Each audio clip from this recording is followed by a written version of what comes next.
Heat capacity में देख लिए बच्चा, हीट कैपेसिटी देखे थे, स्पेसिफिक हीट कैपेसिटी देख लिए और हम लोग एक और चीज देखे, मोलर हीट कैपेसिटी भी देख लिए। ठीक है, अभी हम लोग बेसिकली बात करने जा रहे हैं कैलोरीमेट्री का। अब कैलोरीमेट्री क्या होता है, नाम से ही पता चल रहा है। कैलोरी, कैलोरी किसका होता है, तुम्हारा यूनिट, तुम्हारा हीट का होता है बच्चा। तो यहाँ पर कैलोरीमेट्री क्या करेगा, ब्रांच है साइंस का ऐसा ब्रांच जिसमें हम लोग हीट के मेजरमेंट के बारे में पढ़ेंगे। ठीक है, हीट की मेजरमेंट का स्टडी करेंगे तो उसको हम लोग क्या बोलते हैं, कैलोरीमेट्री कहते हैं। अच्छा, हीट का अगर मेजरमेंट हमको करना है, ठीक है, तो उसके लिए हमको एक डिवाइस चाहिए या एपरेटस चाहिए। तो वो डिवाइस या एपरेटस को हम लोग क्या बोलते हैं, कैलोरीमीटर बोलते हैं। ठीक है, और कैलोरीमीटर बेसिकली तुम्हारा कॉपर का बना हुआ रहता है, लीड रहता है और इसमें तुम्हारा स्टीरर लगा हुआ रहता है और बाहर से तुम्हारा टेम्परेचर के लिए थर्मामीटर भी लगा हुआ रहता है। सो दैट तुम्हारा अगर हीट तुम्हारा गेन लॉस होगा तो उसमें टेम्परेचर में चेंजिंग आएगी। बात समझ में आया कि नहीं आया? ठीक है, तो बेसिकली तुम्हारा कैलोरीमीटर ये सब चीजों का बना होता है। अच्छा, इसमें ध्यान देना क्या है कि थर्मस में जैसे तुम्हारा क्या होता है कि इंसुलेट कर दिया जाता है वाल को।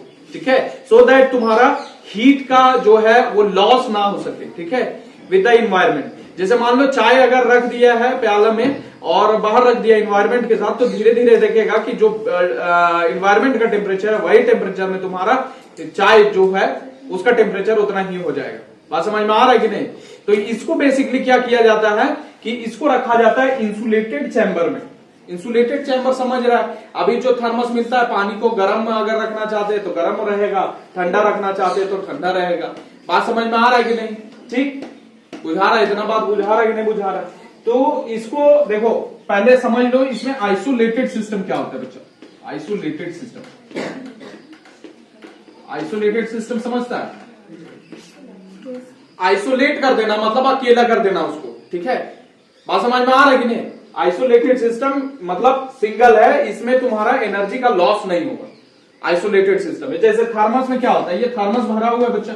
ठीक है, ये सपोज कर लो तुम्हारा क्या है, थर्मस है, यहाँ पर तुम्हारा लगा हुआ है। ठीक, ये तुम्हारा बोतल है, अच्छा से नहीं बना होगा तो कोई दिक्कत नहीं है, पहले समझ लो। ठीक है, तो तुम्हारा क्या होता है, इसके अंदर तुम क्या किया, यहाँ ध्यान दो कि यहाँ तुम्हारा टेम्परेचर कितना है, 40 डिग्री सेल्सियस का बच्चा सपोज कर लो, या 50 डिग्री सेल्सियस का पानी गर्म किया है। बाहर का टेम्परेचर तुम्हारा कितना है, 27 डिग्री सेल्सियस है, या सपोज कर लो रफली अगर मान ले 30 डिग्री सेल्सियस है बच्चा।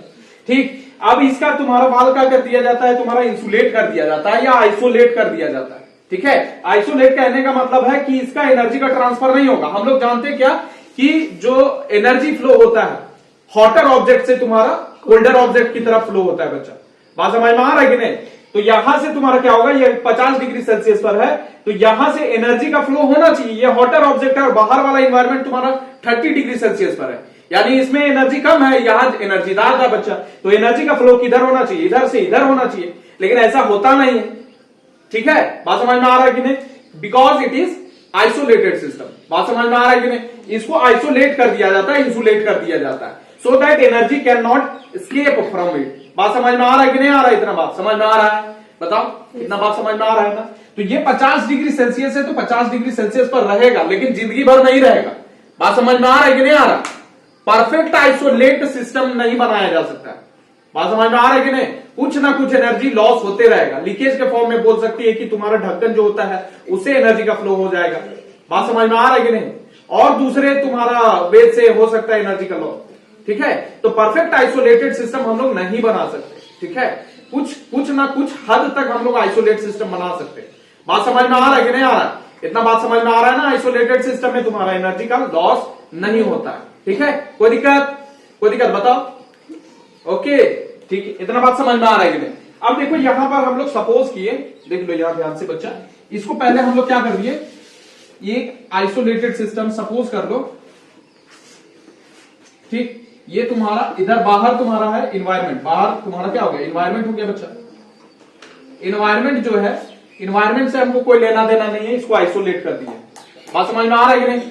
इसको क्या कर दिए, आइसोलेट कर दिए बच्चा। अब यहां पर देखो तुम्हारा दो सिस्टम है, मान लो ये पानी भरा हुआ है बच्चा और पानी का टेम्परेचर कितना है, 50 डिग्री सेल्सियस।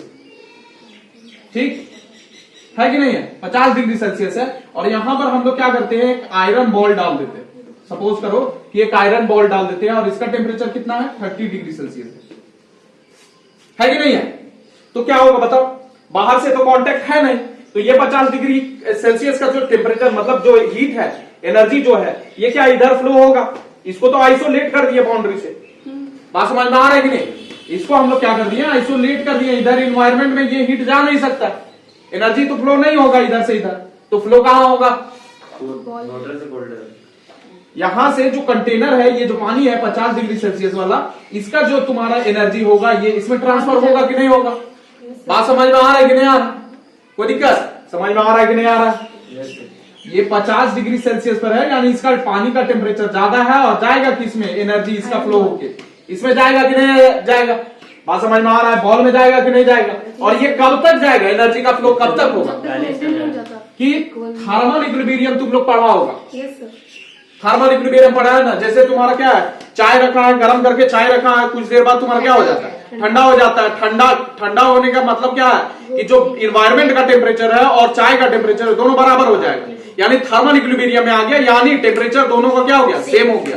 तो दो सिस्टम हम लोग एक लिए, तुम्हारा सिस्टम ए जो तुम्हारा चाय वाला प्याली था, और सिस्टम बी तुम्हारा क्या हो गया, इन्वायरमेंट वाला हो गया, बात समझ में आ रहा है कि नहीं। उसी तरह यहाँ पर सिस्टम ए कौन सा होगा, वाटर वाला होगा, और सिस्टम बी कौन सा होगा, तुम्हारा आयरन वाला होगा बच्चा, बात समझ में आ रहा है कि नहीं आ रहा है।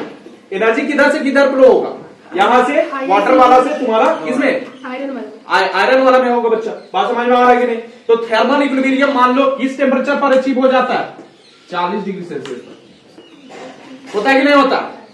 मान लो 2 टंकी है, सपोज कर लो, तुम लोग को एक एग्जांपल भी दे देते हैं, ये पूरा भरा हुआ है बच्चा, और यहां से एक पाइप कनेक्शन कर देते हैं हम लोग, एक दूसरा तुम्हारा पास टंकी है जो खाली है, ठीक, बात समझ में आ रहा है कि नहीं।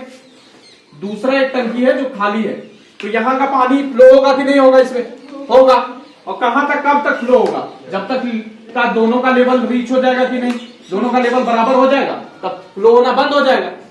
उसी तरह तुम्हारा एनर्जी का फ्लो है, तुम्हारा जब दोनों का टेम्परेचर सेम हो जाएगा तो तुम्हारा एनर्जी का फ्लो बंद हो जाएगा, बात समझ में आ रहा है कि नहीं आ रहा, कोई दिक्कत। तो कैलोरीमेट्री जो कहता है तुम्हारा, इसका प्रिंसिपल क्या है, इतना बताने का रीजन क्या है, सुन लो कि कैलोरीमेट्री कहता है कि तुम्हारा जितना हीट लॉस हुआ, ये हीट जितना लॉस करेगा वही ये हीट गेन करेगा, जो लॉस हुआ उसी का तो गेन होगा, बात समझ में आ रहा है कि नहीं। जो एनर्जी का लॉस होगा यहाँ पर वही तो गेन करेगा रे, बात समझ में आ रहा है कि नहीं आ रहा।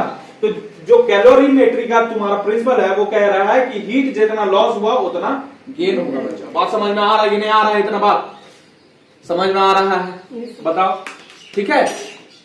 देख रही है, ये आइसोलेटेड सिस्टम है, अंदर सिस्टम बैठाए हुए हैं, ठीक है, ये सिस्टम ए माने, ये सिस्टम बी माने, ये 40 डिग्री सेल्सियस पर सपोज की, कोई दिक्कत है बताओ।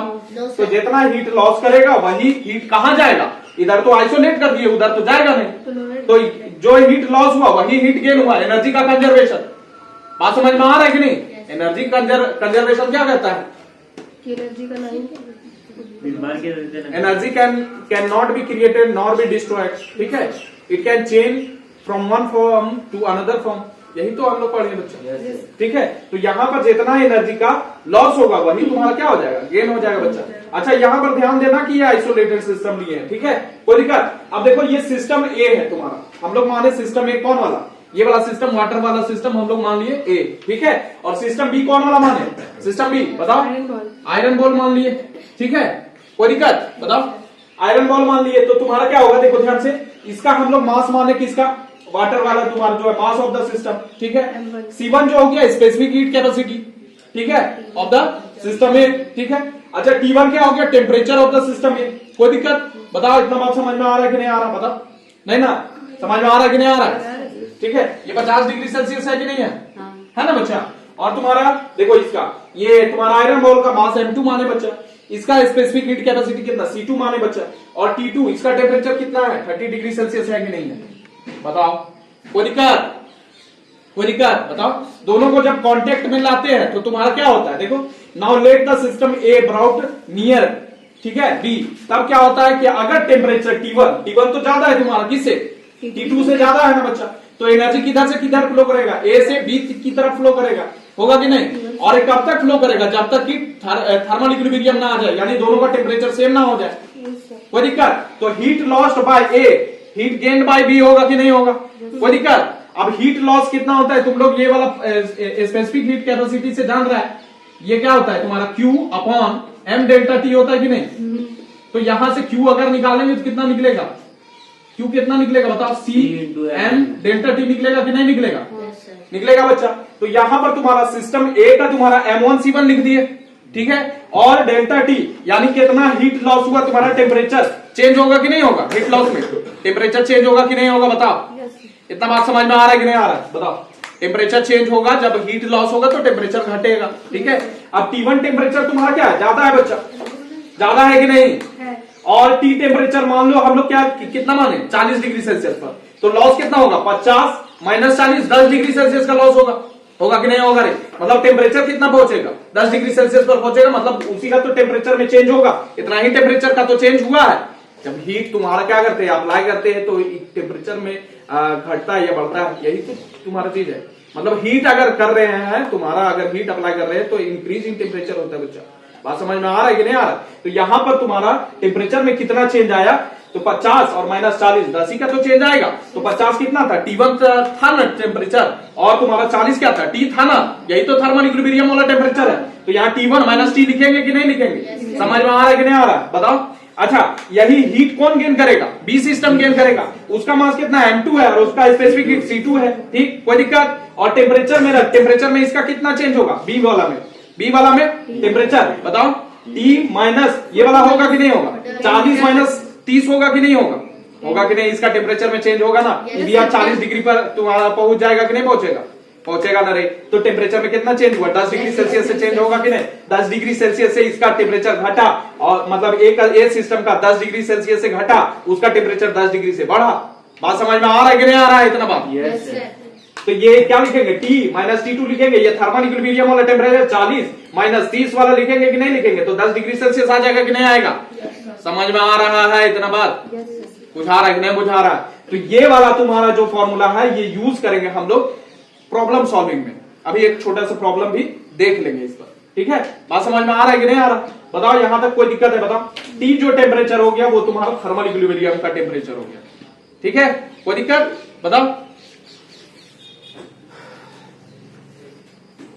देखो एक छोटा सा प्रॉब्लम देख लेते हैं हम लोग, ठीक है।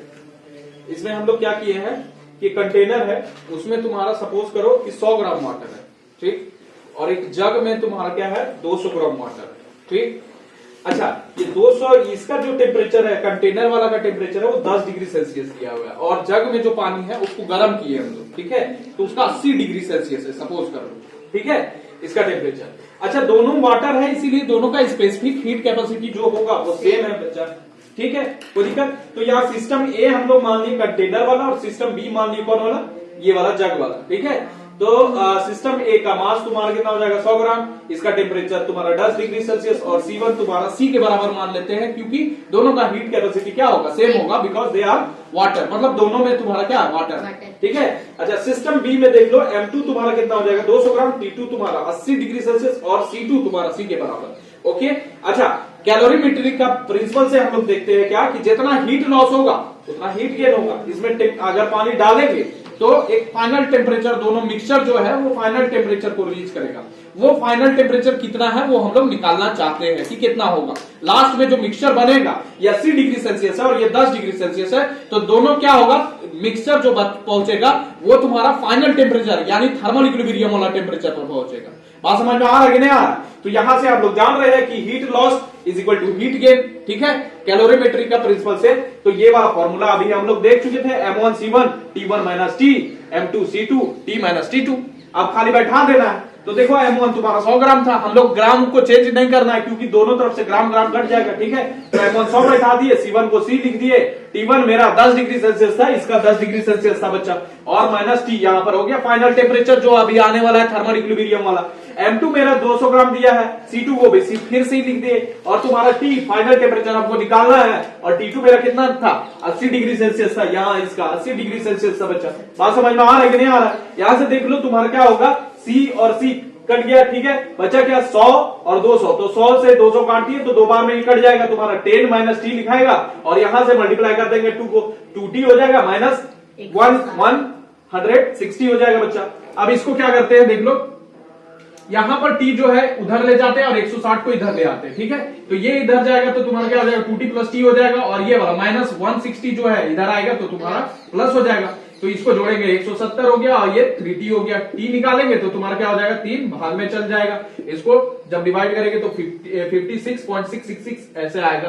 तो इसको हम लोग राउंड ऑफ करके तुम्हारा 67 कर देते हैं, ठीक है। तो इसका टेम्परेचर जो फाइनल टेम्परेचर आएगा तुम्हारा कितना आएगा, थर्मल इक्विलिब्रियम वाला टेम्परेचर वो 56.67 डिग्री सेल्सियस आएगा। बात समझ में आ रहा है क्या? यानी 80 डिग्री सेल्सियस का तुम पानी क्या किया, डाला तुम्हारा किसमें, 10 डिग्री वाला सेल्सियस वाला पानी में। तो जो फाइनल टेम्परेचर यानी मिक्सचर का जो फाइनल टेम्परेचर यानी थर्मल इक्विलिब्रियम वाला जो टेम्परेचर आएगा वो इतना आएगा 56.67 डिग्री सेल्सियस आएगा।